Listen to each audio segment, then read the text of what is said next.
فرمان ہے کہ جس نے جان بوجھ کر نماز کو ترک کر دیا، دھیان سے سننا، حضور سے عشق کا دعویٰ کرنے والوں، آقا سے محبت کا دعویٰ کرنے والوں، آقا سے پیار کا دعویٰ کرنے والوں، انکار نہیں ہے کہ تم عاشق رسول ہو، یقیناً عاشق رسول ہو، لیکن بتاؤ اللہ کے حبیب علیہ الصلوۃ والتسلیم فرماتے ہیں جس نے جان بوجھ کر نماز چھوڑ دیا وہ میرے ذمے سے باہر ہو گیا، قیامت کے دن اس کے ساتھ میرا کوئی وعدہ نہیں ہے۔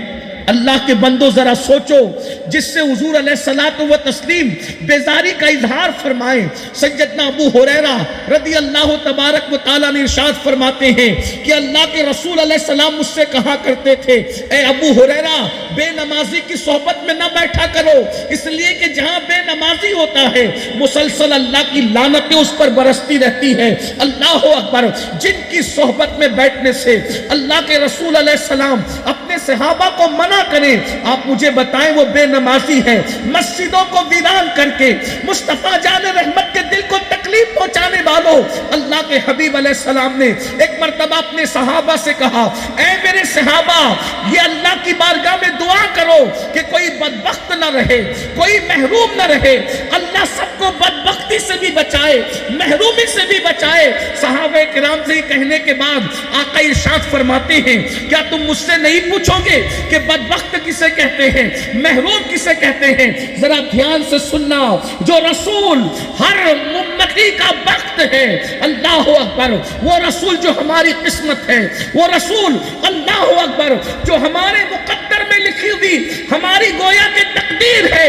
اسی لیے تو حضور کے امتی کو ہم بد نصیب نہیں کہہ سکتے، کیونکہ جس کے نصیب میں آمنہ کا لال لکھا ہو اس سے بڑھ کر نصیب والا کون ہو سکتا ہے؟ ہمارا نصیب ہمارا رسول ہے، لیکن وہی حضور فرما رہے ہیں، اے میرے صحابہ دعا کرو کوئی بدبخت نہ رہے، کوئی محروم نہ رہے۔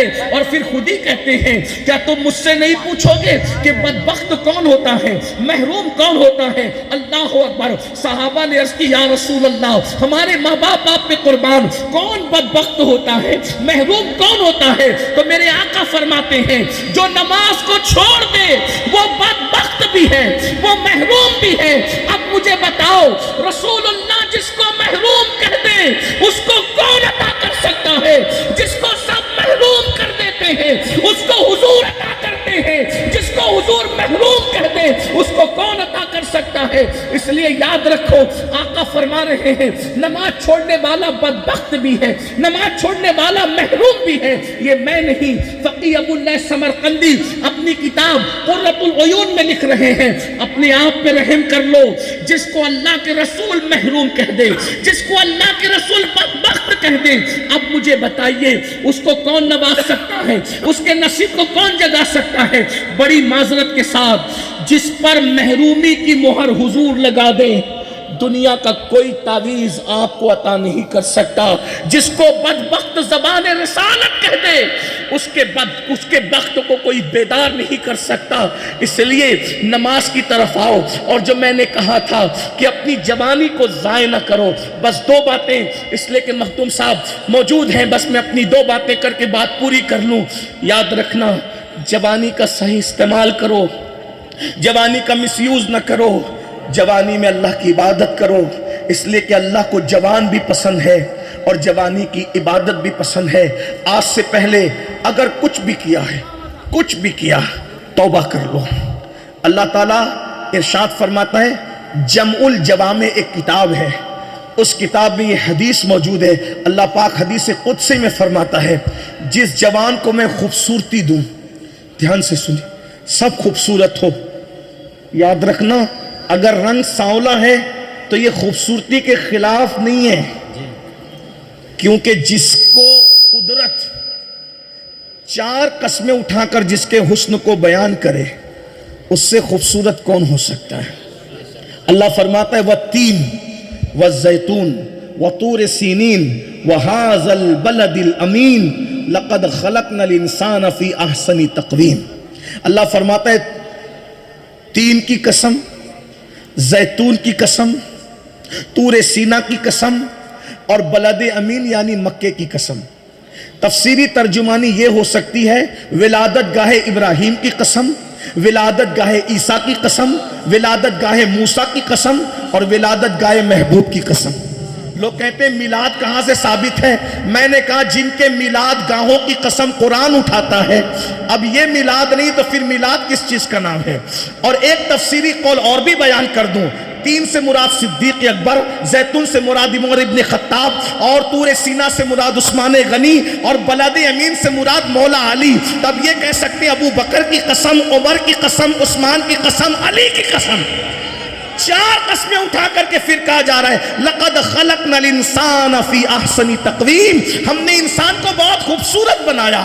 انسان بہت خوبصورت ہے، فرشتوں کے پاس بھی وہ حسن نہیں ہے جو اللہ نے حضرت انسان کو عطا فرمایا ہے، اس لیے کہ اگر اللہ کی مخلوق میں انسان سے زیادہ خوبصورت کوئی ہوتا تو اللہ اپنے محبوب کو اسی لباس میں بھیجتا۔ اللہ نے محبوب کو لباس بشر میں بھیج کر بتا دیا تجھ سے زیادہ خوبصورت کوئی نہیں ہے۔ یہیں آ کر کچھ مولویوں کو ٹھوکر لگی، نبی کو لباس بشر میں دیکھ کر انہوں نے کہا نبی چھوٹا ہے کیونکہ لباس بشر میں ہے۔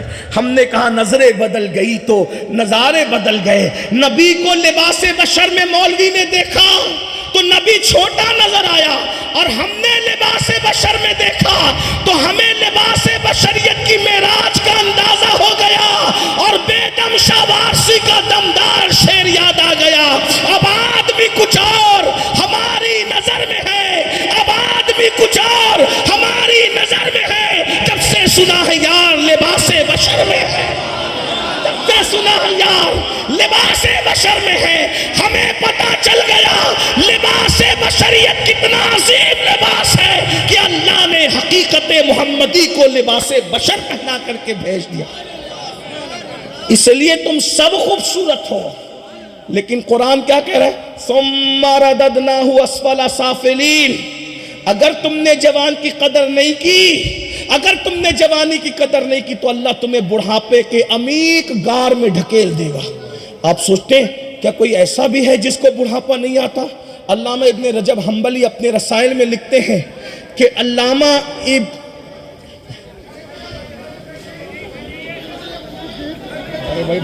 طیب طبری رحمت اللہ تعالی علیہ 100 سال کی عمر میں بھی جوان دکھتے تھے، 100 سال کی عمر میں بھی جوان دکھتے تھے۔ یاد رکھنا یہ جو سٹیا ہوا کھوسٹ کمزور بڑھاپا آتا ہے نا، بڑھاپا وہ گناہوں کی وجہ سے آتا ہے، ورنہ اگر انسان گناہ نہ کرے بال سفید ہو جاتے ہیں، لیکن بڑھاپا نہیں آتا جس کو کمزوری کہتے ہیں۔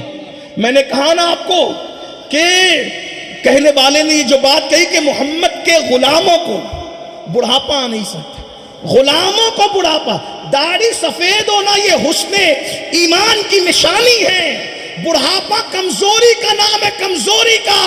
اللہ اکبر، اسی لیے اللہ نے اپنے محبوب کو بھی بڑھاپے سے محفوظ رکھا۔ 63 سال کی عمر میں بھی اللہ کے رسول علیہ السلام 35 سال کے جوانوں کی طرح نظر آتے تھے۔ اسی لیے جو بھی حضور کو دیکھتا پکار اٹھتا یا شباب، اے جوان۔ اسی لیے یاد رکھنا، اللہ اکبر۔ اور پھر بات مولا علی کی آتی ہے تو اللہ نے علی کو ایسی جوانی عطا فرمائی ہے، اللہ نے علی کو ایسی جوانی عطا فرمائی ہے کہ مولا علی کو کبھی بڑھاپا آیا ہی نہیں۔ بلکہ ایک بات میں آپ سے کہہ دوں، قاتل دشمن تھا لیکن قاتل نے علی کو بازار میں نہیں مارا، قاتل نے علی کو دکان میں نہیں مارا، قاتل نے علی کو بستر پہ سوتے ہوئے نہیں مارا، اس لیے کہ علی کی نیند میں بھی روب تھا، روب۔ قاتل جان گیا علی کو مارنا ہے تو سوتے میں بھی نہیں مارا جا سکتا، اگر علی کو مارنا ہے تو حالت نماز میں حملہ کرو تبھی علی کو مارا جا سکتا ہے۔ اسی لیے مولا علی کے لیے اس عمر میں جب داڑھی سفید ہو گئی تھی، قاتل نے ٹکرانے کی کوشش نہیں کی، کیونکہ اللہ نے علی کو وہ جوانی عطا کی تھی کہ ان کو کبھی بڑھاپا آیا ہی نہیں۔ میرے آقا فرماتے ہیں لا فتح الا علی، لا سیف الا ذوالفقار، علی کی طرح کوئی جوان نہیں ہے، ذوالفقار کی طرح کوئی تلوار نہیں۔ ابن رجب حنبلی لکھتے ہیں، ابن طیب طبری سے پوچھا گیا 100 سال کی عمر میں آپ کو بڑھاپا نہیں آیا، وجہ؟ ابن طیب طبری فرماتے ہیں میں نے جوانی میں اپنے آپ کو گناہوں سے بچایا، اور اللہ نے مجھے بڑھاپے سے محفوظ فرما لیا. طاقت بہت ہوگی. لوگ کیا کہتے ہیں؟ میں انکار بھی نہیں. گھی کھاؤ، کاجو کھاؤ، بادام کھاؤ، پستہ کھاؤ، مغزیات کھاؤ، مقوی غذائیں کھاؤ، طاقت رہے گی. میں ایک سوال کرتا ہوں، انکار نہیں، کھاؤ. لیکن جن کے گھر میں ایک ایک مہینہ چولہا نہیں جلتا تھا ان کو کون سے ڈرائی فروٹ نصیب ہوں گے؟ جن کو روٹی نہیں تھی کھانے کے لیے وہ ڈرائی فروٹ کب کھاتے؟ لیکن طاقت کتنی تھی؟ کتنی طاقت تھی؟ ایک دن میرے مولا علی مرتضیٰ کی ڈھال گر گئی. پوری زندگی میں ایک ہی بار ڈھال گری. میں خیبر نئے انداز سے پڑھنے لگا ہوں. توجہ فرمائیں. علی کا بیٹا موجود ہو تو پھر میں خیبر نئے انداز سے پڑھنے لگا. توجہ فرمائیں. غور کرتے ہیں آپ؟ پوری زندگی میں مولا علی کی ایک ہی بار ڈھال گری، بس ایک بار. اور وہ کون سا مقام تھا؟ وہ مقام خیبر تھا. کبھی کبھی لوگ خیبر بیان کرتے ہوئے اتنا کہتے ہیں کہ مرحب نے حملہ کیا تو علی کا کچھ نہیں ہوا. میں یہ خلاف واقعہ بات ہے. ہم لوگ غلو کرنے والے لوگ نہیں ہیں. ہم کہتے کہ مولا علی کو تلوار لگی اور پیشانی زخمی ہوئی اور پوری زندگی آپ کی پیشانی پر وہ نشان رہا. مرحب مرحب تھا. 1000 پہلوانوں کے برابر سمجھا جاتا تھا. چمڑے پہ کھڑا ہوتا، چمڑا کھینچ لیا جاتا، چمڑا پھٹ جاتا، لیکن مرحب اپنی جگہ سے ہٹتا نہیں تھا. مرحب اتنا طاقت ہے. اس نے حملہ کیا اور مولا علی تھے بہت خوبصورت، بہت خوبصورت تھے بھائی. یہ جو پیون لگائے جاتے نا ٹاٹ میں کہ وہ تو بہت خوبصورت نہیں تھے، یہ ابن تیمیہ کی غلاظت کی وجہ سے ہے. ورنہ علی کے تو آج بھی بیٹے اتنے خوبصورت ہیں. 1400 سال گزرنے کے بعد علی کے حسن کو اگر دیکھنا ہے تو ان کے بیٹوں میں دیکھ لو. اور ایک بات بتاؤں، دنیا میں ایک بندہ ایسا گزرا ہے جو مرد ہو کر بھی برقع پہنتا تھا. دنیا میں ایک مرد ایسا گزرا ہے جو مرد ہو کر بھی برقع پہنتا تھا. آپ نے برقع ہمیشہ عورتوں کو پہنتے دیکھا ہوگا، لیکن ایک مرد تاریخ میں ایسا بھی ملتا ہے جو مرد ہو کر برقع پہنتا تھا اور وہ کسی اور خاندان کا نہیں تھا. وہ بھی میرے مولا علی مرتضیٰ کے خاندان کا شہزادہ تھا. وہ برقع کیوں پہنتا تھا؟ اس لیے کہ وہ اتنا خوبصورت تھا کہ اس کو کافر بھی دیکھتے تھے تو دیکھتے رہ جاتے تھے اور کافر دیکھ کر کے مسلمان ہو جاتے تھے. اس خوبصورت لڑکے، اس خوبصورت شہزادے کو دنیا امام علی رضا کے نام سے جانتی ہے. وہ اپنے چہرے پہ نقاب ڈال کے چلا کرتے تھے. آپ کو اتنا بتا دوں خوبصورت کتنے تھے میرے بھائیوں. ایک مرتبہ ایک 4 سال کا مجوسی کا بچہ، ایک 4 سال کا مجوسی کا بچہ دیکھ رہا ہے کہ بغداد میں ایک بندہ چہرے پہ نقاب ڈال کے گھوڑ سوار جا رہا ہے. بغداد کے لوگ اس کے پیچھے بھاگ رہے. تو اس گنجے سے بچے نے پوچھا، او بغداد کے سنجیدہ لوگوں، تم کیوں بھاگ رہے ہو؟ اللہ اکبر. لوگوں نے کہا یہ ہمارے نبی کا شہزادہ ہے، اس کے پیچھے بھاگ رہے ہیں. کہا دیکھا، ارے اس نے تو چہرے پہ نقاب ڈالا ہے. کہا چہرہ ہی تو دیکھنے بھاگ رہے ہیں. تو ننھے سے 4 سال کے مجوسی کے بچے نے کہا اس کے چہرے میں رکھا کیا ہے جو تم اس کے پیچھے بھاگ رہے ہو؟ کسی سنجیدہ انسان نے کہا تو ہی جا کے چہرہ دیکھ لے، چہرے میں رکھا کیا ہے. وہ 4 سال کا مجوسی کا بچہ امام علی رضا کے پیچھے بھاگا اور بھاگنے کے بعد چہرے سے نقاب الٹا گیا. تو اللہ اکبر، وہ 4 سال کا بچہ علی رضا کا حسن دیکھ کر کے کہتا ہے کیا کوئی اتنا بھی خوبصورت ہو سکتا ہے؟ آج کے بعد میں نے ماں کو بھی چھوڑ دیا، باپ کو بھی چھوڑ دیا، اپنا مذہب بھی چھوڑ دیا. تو ہی میرا مذہب ہے، تو ہی میرا مسلک ہے، تو میری ماں ہے، تو میرا باپ ہے. اور قدم پکڑ کے کہا آج کے بعد سب کچھ میرا تو ہی ہے. امام علی رضا نے کہا تو نے مجھے ماں کا، تو نے مجھے باپ کا، ہمارے محمد ہے صلات شاہ دیتے ہیں ماننے کا. تو نے مجھے ماں باپ کہہ دیا، میں نے تجھے آج سے اپنا بیٹا بنا لیا. اور اس 4 سال کے مجوسی کے بچے کو اتنا پڑھایا لکھایا کہ اسی ہستی کو دنیا نے امام معروف کرخی کے نام سے یاد کیا. ذرا غور کریں، علی رضا کے حسن کا یہ عالم، علی رضا کے حسن کا یہ عالم ہے تو علی مرتضیٰ کے حسن کا عالم کیا؟ علی مرتضیٰ کے حسن کا عالم کیا ہوگا؟ بہت خوبصورت تھے، قد میانہ تھا. اور اللہ اکبر، جب آئے مرحب کے سامنے تو مرحب نے حملہ کیا. جو ہے وہ پیشانی پہ وار، امامہ کاٹ کر، خود کاٹ کر پیشانی پہ وار لگا اور اس نے ڈھال کو ایسا مارا، علی مرتضیٰ کے ہاتھ سے ڈھال گری، چھوڑ گئی. ڈھال گری چھوٹی تو مولا علی کو غصہ آ گیا، میری ڈھال تو نے گرائی، اس کی سزا بڑی بری ہوگی۔ کیا کیا؟ ڈھال تو چاہیے تھا، اور علی وہ علی تھے جو کبھی پلٹ کر گئے نہیں، اسی لیے ان کا نام کرار ہے، وہ فرار نہیں ہے۔ اگر ڈھال لینے بھی جاتے تو کوئی ناسبی کہہ دیتا کہ ایک بار تو پلٹ کر گئے تھے نا۔ علی میں مرتضیٰ کو یہ بھی گوارا نہ ہوا کہ میں پلٹ کر جاؤں، پیٹ دکھا کے دشمن کو جانا یہ شان علی نہیں۔ اسی لیے سرکار نے فرمایا کل جھنڈا اس کو دوں گا جو فرار نہیں ہوگا بلکہ کرار ہوگا، کرار۔ جوانوں، میں تم کو شجاعت علی اس لیے سنا رہا ہوں کہ اگر اپنے جوانوں کو بزدلی سے نکال کے بہادر بنانا ہے تو علی کی شجاعت سنانی ہوگی۔ جب یہ قوم شجاعت علی کو جان لے گی تو بزدلی سے باہر نکل جائے گی۔ زنا کی فلمیں بزدل لوگ دیکھتے ہیں، مسجدوں کو ویران بزدل لوگ کرتے ہیں، لڑکیوں سے ناجائز دوستی بزدل لوگ کرتے ہیں، اپنے ہاتھ سے اپنی جوانی کا خاتمہ بزدل لوگ کرتے ہیں، اور جو وفادار ہوتے ہیں، وفا ہوتے ہیں، بہادر ہوتے ہیں، شجاعت رکھتے ہیں، وہ اپنی جوانی کو اپنے ہاتھ سے ضائع نہیں کرتے، لڑکیوں سے ناجائز دوستی نہیں کرتے، زنا کے اڈوں کو آباد نہیں کرتے۔ ان کی تو شان ہوتی ہے، نہیں تیرا نشیمن قصر سلطانی کے گنبد پر تو شاہی ہے، بسیرا کر پہاڑوں کی چٹانوں میں۔ عقابی روح جب بیدار ہوتی ہے جوانوں میں، نظر آتی ہے ان کو اپنی منزل آسمانوں میں۔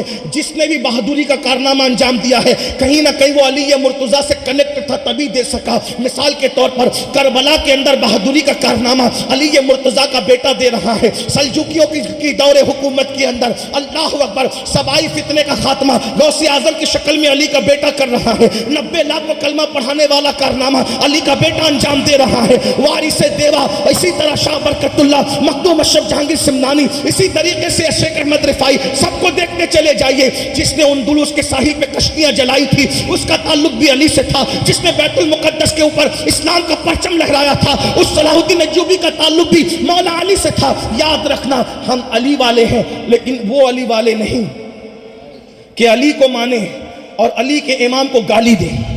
ہم وہ علی والے نہیں ہیں کہ علی کو مانے اور علی کے امام کو گالی دیں۔ ہم تو وہ علی والے ہیں، علی بھی کرتے ہیں لیکن صدیق اکبر کی محبت کے ساتھ کرتے ہیں، فاروق اعظم کی محبت کے ساتھ کرتے ہیں، عثمان غنی کی محبت کے ساتھ کرتے ہیں۔ ہم علی کو بھی مانتے ہیں، اور 2.5 سال تک کے جس علی نے صدیق اکبر کے پیچھے نماز پڑھی ہے اس صدیق کو بھی امام مانتے ہیں۔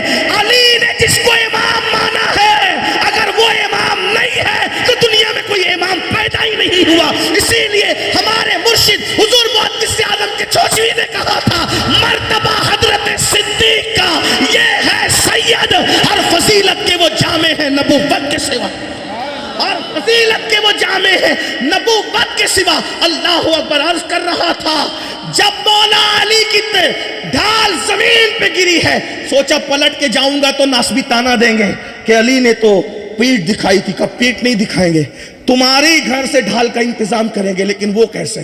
تلوار سیدھے ہاتھ میں تھی، دوسرے ہاتھ سے، جس کو لوگ الٹا کہتے ہیں۔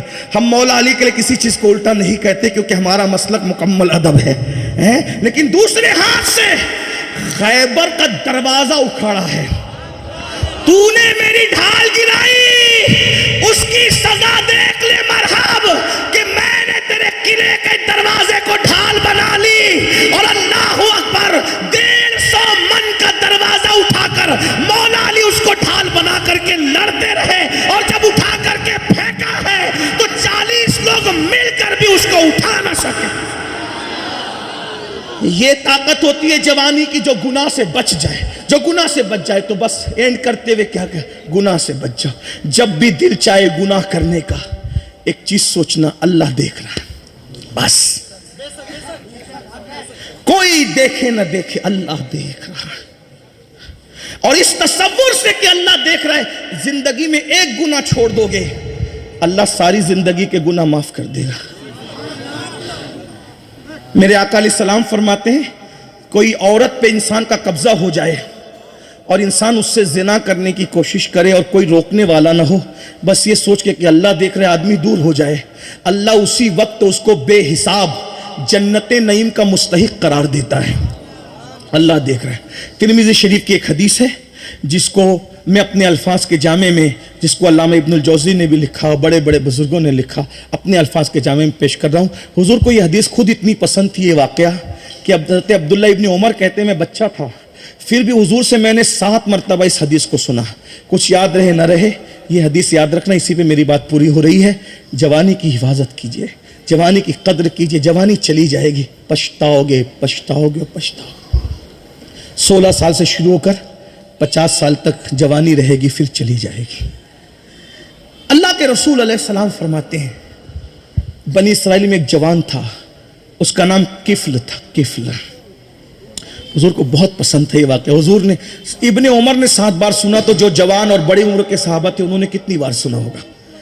کبھی کبھی کچھ لوگ یہ بھی سوچتے ہیں کیا ان مقرروں کو اور کچھ یاد نہیں رہتا، کبھی بات دہراتے ہیں۔ یاد رکھنا، یاد نہ رہنے پر ہی دہرایا نہیں جاتا۔ وَذَكِّرْ فَإِنَّ الذِّكْرَ تَنفَعُ الْمُؤْمِنِينَ، مومنوں کے سامنے باتوں یاد دلایا کرو، ان کو نصیحت کیا کرو، باتیں ریپیٹ کیا کرو، کیونکہ ان کو یاد دہانی کرانا فائدہ دیتا ہے۔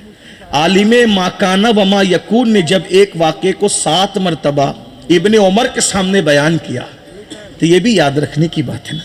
کفل ایک جوان ہے، اپنے الفاظ کے جامع میں حدیث کا مفہوم پیش کر رہا ہوں، لیکن وہ عیاش ہے، گنہگار ہے، پاپی ہے، جوان ہے، پاپی ہے۔ یعنی اپنے الفاظ کے جامع میں کہ وہ اتنا بڑا پاپی ہے کہ روزانہ وہ اپنے بستر پر کوئی نئی لڑکی کی تلاش میں نکلتا تھا، روزانہ، اور روزانہ کسی نہ کسی حسن کے ساتھ وہ کھیلتا تھا، حسن کے ساتھ کھیلتا تھا۔ آج بھی لوگ جوانی کا استعمال اسی میں، لوگ سمجھتے ہیں انجوائے جوانی کا اسی میں کہ ہم پاپ کریں، زنا کریں۔ یاد رکھنا، نیکی سے بڑھ کر انجوائے کی کوئی چیز نہیں ہے، اور ہمارا مذہب دقیانوسی مذہب نہیں ہے۔ لوگ کہتے ہیں جو وہ دریاؤں کی سیر کو نہ جاؤ، ہم نے کہا کیوں نہ جائیں بھائی، جب ہمارے رسول صلی اللہ علیہ وآلہ وسلم سیر کے لیے گئے تو ہم کیوں نہ سیر کریں؟ بس اتنا ہے، سیر کو جاؤ، انجوائے کرو، گناہ مت کرو۔ حضور بھی سیر کو گئے، حضور کے سامنے 3 چیزیں پیش کی گئی سیر کے وقت، دودھ، پانی، شراب، ہے نا، دودھ، پانی، شراب، 3 روایتیں۔ دوسری روایت میں دودھ اور شراب، یا رسول اللہ اس کو پیجئے، دونوں میں سے جو پسند کیجئے۔ حضور نے شراب نہیں پیا، دودھ پیا۔ کیا بتایا؟ سیر کو نکلو، دودھ پیو بھائی، شراب نہ پیو۔ سیر کرنے جاؤ، کس نے منع کیا؟ ایک بوڑھی عورت اپنی طرف بلا رہی تھی حضور کو، حضور نے اس کی طرف دیکھا ہی نہیں، حضور آگے بڑھ گئے۔ کسی نے سلام کیا، جواب دیا، تو حضرت بہت لمبی روایت ہے لیکن میں 2 باتیں کر کے آگے بڑھ رہا ہوں۔ جبریل نے عرض کیا حضور اچھا وہ اس بڈھی کی طرف آپ نے نہیں دیکھا، وہ دنیا تھی، اور جس نے سلام کیا وہ ابراہیم علیہ السلام آپ کے جد امجد تھے، آپ نے ان کی طرف دیکھا، اچھا کیا۔ کیا اشارہ مل رہا ہے؟ سیر کے لیے جاؤ، عورتوں کو مت تکو، اللہ والوں کی زیارت کرو، انجوائے کرو بھائی، انجوائے، حرام مت کرو، گناہ مت کرو، اچھے کپڑے پہنو، اچھی سواریاں، اچھا موبائل، سب اچھا، کام بھی اچھے کرو، عمل بھی اچھے کرو۔ کفل کی عادت تھی روزانہ نئی لڑکی کی تلاش۔ ایک دن نئی لڑکی کی تلاش میں نکلا، جب نئی لڑکی کی تلاش میں نکلا دیکھا سامنے سے محلے کی خوبصورت لڑکی آ رہی ہے، اور اس لڑکی کو حاجت ہے پیسوں کی۔ یہ پیسے صرف سمجھانے کے لیے، وہ وقت تو پیسوں کا نہیں تھا، درہم و دینار کا وقت تھا، لیکن سمجھانے کے لیے پیسوں کی حاجت تھی۔ اور ایک بات یاد رکھنا اچھی طرح سے، سلیگوڑی اور قرب و جوار سے آنے والوں، آج جو رونا روتے ہو نا اپنے جلسوں میں، مسلمانوں کی بیٹیاں بھاگ رہی ہے، مرتد ہو رہی ہے، لوگ مرتد ہو رہے ہیں، کافر ہو رہے ہیں، جلسے میں درد بھری باتیں کرنا مرتد کے فتنے کا حل نہیں ہے، فتنہ ارتداد کا حل نہیں ہے، جب تک کہ اس مرض تک نہ پہنچو کہ لوگ مرتد کیوں ہو رہے۔ پہلی بات تو جتنی تعداد مرتد ہونے والوں کی بتائی جا رہی وہ صحیح نہیں ہے، چند گئے، چند لوگ گئے، سب نہیں، لیکن گئے کیوں؟ 80% لوگ وہ ہیں جن کے باپ کے علاج کے لیے اس قوم نے مدد نہیں کی، جن کی شادیوں کے لیے 30 35 سال کی عمر کی لڑکیاں ہو گئی، کوئی ان کو رشتہ دینے کے لیے نہیں پہنچا۔ کیوں؟ کیونکہ ان کے پاس جہیز دینے کے لیے بھیک میں پیسے نہیں تھے۔ ہم کسی کی مدد نہیں کرنا چاہتے اور سوچتے کہ ان فتنوں پر ہم کنٹرول کر لیں گے۔ اگر فتنے سے قوم کو بچانا ہے، فتنہ ارتداد سے، مدد کرنا سیکھو، امداد کرنا سیکھو۔ ہم جلسوں پر تو لاکھوں خرچ کر سکتے ہیں، غریبوں پر بھی خرچ کر سکتے ہیں۔ بڑی معذرت کے ساتھ، کیونکہ یہ درسگاہ اور خانقاہ یہاں چونکہ جمع ہے ایک ساتھ، اور میرے مخدوم کی خانقاہ یوں بھی درسگاہ اور خانقاہ کا ایک سنگم ہے۔ میرے مخدوم کے دور میں ان سے بڑا عالم نظر نہیں آتا. بے شک. آپ کیا سمجھتے ہیں اردو زبان کے بانیین میں جن کا شمار ہوتا ہے ان میں سے ایک ہستی میرے مخدوم سرکار مخدوم اشرف جہانگیر سمنانی کی. اور ایک بات آپ کو یہی بتا دوں, وہ جتنے قلم کے دھنی تھے اتنے تلوار کے بھی دھنی تھے. چنگیز خان کے لشکر سے کسی نے جنگ نہیں کی, جس نے جنگ کی ہے اس بادشاہ کو دنیا مخدوم اشرف جہانگیر سمنانی کہتی. آپ تاریخ اٹھا کر پڑھیں. اور عمر کتنی تھی؟ صرف 13 یا 14 سال کی عمر تھی. جب آپ نے مشورہ کیا چنگیزیوں کا لشکر آ رہا ہے کیا کرنا چاہیے, وہ کہا کہ آپ نہ لڑے, کوئی نہیں لڑ رہا, آپ نہ لڑے. تو آپ نے مسکرا کے کہا میری چھوٹی عمر دیکھ کے مجھے روک رہے ہو, میری چھوٹی عمر دیکھ کے روک رہے کہ میں مقابلہ نہ کر سکوں گا, میری تو پھر بھی 14 سال کی عمر ہے. میرے دادا علی اصغر نے تو 6 مہینے کی عمر کے اندر وہ بہادری کے جوہر دکھائے تھے کہ آج تک لشکر یزید اٹھنے کا نام نہیں لیتا. یہ حال ہے میرے بھائی, غور کیجئے اپنے بزرگوں. صرف اپنے بزرگوں کو گھاگر چادر پہ مت گنو, ہم گھاگر چادر کے مخالف نہیں لیکن اسی پہ مت گنو. میرے بھائیوں آج ہمارا حال یہ ہے کہ ہم پیر کے مزار پر 1 لاکھ کی چادر چڑھا سکتے ہیں لیکن ہم یتیم اور بیواؤں کے سروں پہ دوپٹے نہیں ڈال سکتے. ہم چادر چڑھانے کے لیے منع نہیں کر رہے ہیں, چڑھاؤ نا بھائی, بالکل چڑھاؤ, لیکن جن کے ہمارے بزرگوں کے مزارات چادروں کے محتاج نہیں ہیں لیکن یتیم اور بیوہ عورتوں کے سر دوپٹوں کے ضرور محتاج. مدد کرنا نہیں چاہتے, امداد کرنا نہیں چاہتے, اور صرف درد بھری باتوں سے کچھ نہیں ہوتا. تو کفل نے دیکھا ایک لڑکی آ رہی ہے, خوبصورت بھی ہے, ضرورت مند ہے. پورے محلے سے اس نے قرضہ مانگا, کسی نے قرضہ دیا نہیں, بھیک بھی نہیں دی. کفل نے کہا ادھر آ, کتنے کی ضرورت ہے؟ اتنے کی. اس نے 60 درہم یا دینار اس کی جھولی میں ڈال دی. جتنے چاہیے تھے اس سے بہت زیادہ اس کی جھولی میں ڈال دیے. لڑکی نے تشکر کی نگاہ سے کفل کو دیکھا. مولا کائنات فرماتے ہیں انسان احسان کا بندہ ہوتا ہے, جو احسان کرے گا انسان اس کے ساتھ جائے گا. لڑکی نے تشکر کی نگاہ سے دیکھا, جب تشکر کی نگاہ سے دیکھا تو کفل نے کہا پورے محلے نے تیری مدد نہیں کی, میں تجھ سے کچھ نہیں چاہتا, صرف ایک چیز چاہتا ہوں, چند لمحے میرے گھر چل کے تھوڑی دیر بیٹھ جا بس. لڑکی ساتھ ہو گئی. لڑکی جیسے ہی ساتھ ہوئی, گیا کھڑکی دروازے سب بند کر دیا اور بند کر کے اس لڑکی کے ساتھ بیٹھا, اور بیٹھ کر جیسے کھسکنے لگا وہ لڑکی کا پورا وجود کانپنے لگا. کفل نے کہا لڑکی کیوں کانپ رہی ہے, کوئی دیکھ تو نہیں رہا ہے نا؟ لڑکی نے کہا کوئی نہیں دیکھ رہا ہے, سارے کھڑکی دروازے بند ہو گئے ہیں, لیکن ایک دروازہ ایسا ہے جو بندے سے خدا کی طرف کھلتا ہے, خدا سے بندے کی طرف کھلتا ہے. اس دروازے کو دنیا کی کوئی طاقت کبھی بند نہیں کر سکتی. کوئی نہیں دیکھ رہا ہے, اللہ دیکھ رہا ہے. کفل میں جانتی ہوں اس سے پہلے تو نے زنا کئی مرتبہ کیا, لیکن میں نے کبھی زنا نہیں کیا. میں یہ سوچ رہی ہوں کہ اللہ دیکھ رہا ہے. اگر قیامت میں اللہ پوچھے گا کہ تو نے زنا کیوں کیا تھا, تو میں زبان میں وہ طاقت کہاں سے لاؤں گی کہ اللہ کو کہہ سکوں کہ میں نے زنا کیا تھا. وَتُكَلِّمُنَا أَيْدِيهِمْ وَتَشْهَدُ أَرْجُلُهُمْ بِمَا كَانُوا يَكْسِبُونَ. اس دن تو منہ پر بھی مہر لگا دی جائے گی, اعضاء انسان کے گواہی دیں گے.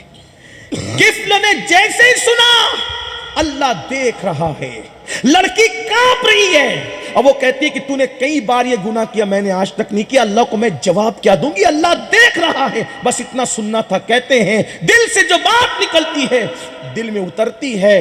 کفل نے کہا لڑکی جب اللہ دیکھ رہا ہے اور تو غریب ہو کر اللہ سے اتنا ڈرتی ہے تو مجھے مالدار ہو کے اللہ سے کتنا ڈرنا چاہیے. چلی جا, یہ ساری رقم لے کر چلی جا, جا, آج کے بعد میں تجھے کبھی پاپ کی نظر سے نہیں دیکھوں گا, اور تجھے کیا کسی کو نہیں. کہتے ہیں کہ لڑکی جیسی گھر کے باہر نکلی موت کا فرشتہ گھر میں آ گیا اور اسی وقت تو اس کی روح نکال لی. کس کی؟ کفل کی. اس کا مطلب اگر کفل, توجہ, کفل اگر اس لڑکی کو نہیں چھوڑتا تو کس حالت میں موت آتی. یہ سوچ کر کے بعد میں توبہ کر لیں گے. توبہ کی مہلت پر کبھی گناہ مت کرنا. اگر توبہ کرتے کرتے موت آ گئی تو اللہ کو منہ کیا دکھاؤ گے؟ حجام کی کرسیوں پہ بیٹھ کے داڑھی منڈانے والوں, موبائل میں نرم نرم گدوں پہ لیٹ کر زنا کی فلمیں دیکھنے والوں, گانے سننے والوں, پکچر دیکھنے والوں, عورتوں پہ پاپ کی نظریں ڈالنے والوں, اگر یہ سوچتے ہو کہ بوڑھے ہو کے سدھر جائیں گے, اگر یہی کام کرتے کرتے موت آ گئی تو اللہ کو منہ کیا دکھاؤ گے؟ کیا حدیث پاک نہیں سنی, جو جس حالت میں مرے گا اسی حالت میں اٹھایا جائے گا.